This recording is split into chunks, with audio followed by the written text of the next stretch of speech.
a lot of people, they just look at the adjusted gross income. Now, there are more deductions that you can take, right? So you decide whether you want to itemize or not.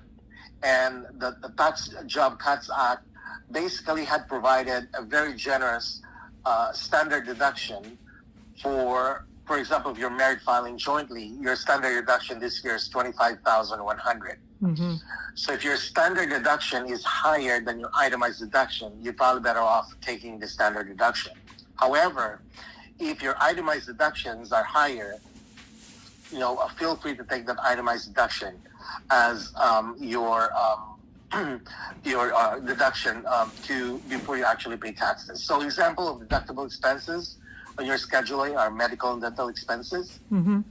and that's over 7.5% of your adjusted gross income.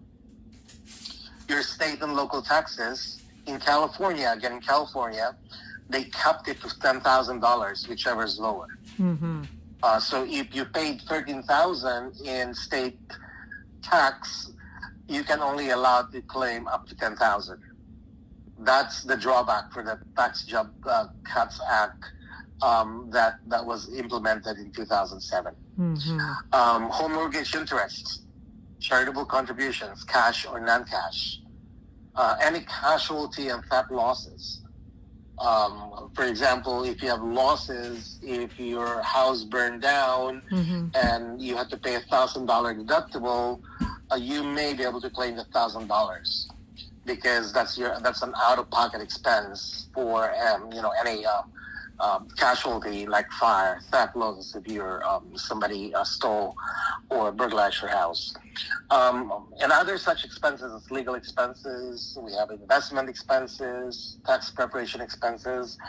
Those are all called miscellaneous income, which are limited up to 2.5%. Anything over that is deductible. Wow. So that's Schedule A. Mm-hmm. That would be your standard deduction before you actually pay taxes. So whatever's left is what you pay. You convert that and see how much taxes you owe. Now comes the credit, which is a dollar-to-dollar cut in any mm-hmm. tax you owe. So this is the bigger one because it's a credit.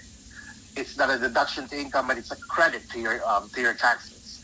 So, but as with deductions, you need documentation to claim them. So examples are. Hold on a second. Sorry, Ali. Okay, that's fine. My phone's ringing left and right here. Right. But, I know. So the examples are foreign tax credit, we have education credit, we have child tax credit, adoption right. credit, we have qualified electric vehicle credit, those to the Teslas, Right, that's right. Retirement savings contribution credit. Those are called savers credit. Mm-hmm. So you have to be aware of this credit because say hypothetically that you owe $2,500 in taxes. But then you went back to school mm-hmm. and you were able to get a lifetime learning credit of $2,500. Mm-hmm.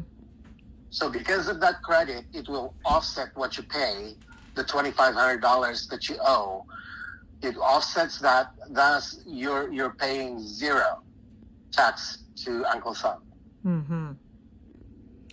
So that's how powerful these credits are. So right. just be aware of those and make sure that when you have your tax return prepared, ask for them what kind of credits can I qualify on, what kind of deductions can I qualify on. And you tell them you tell them exactly, and then the tax preparer or the accountant would say yes or no.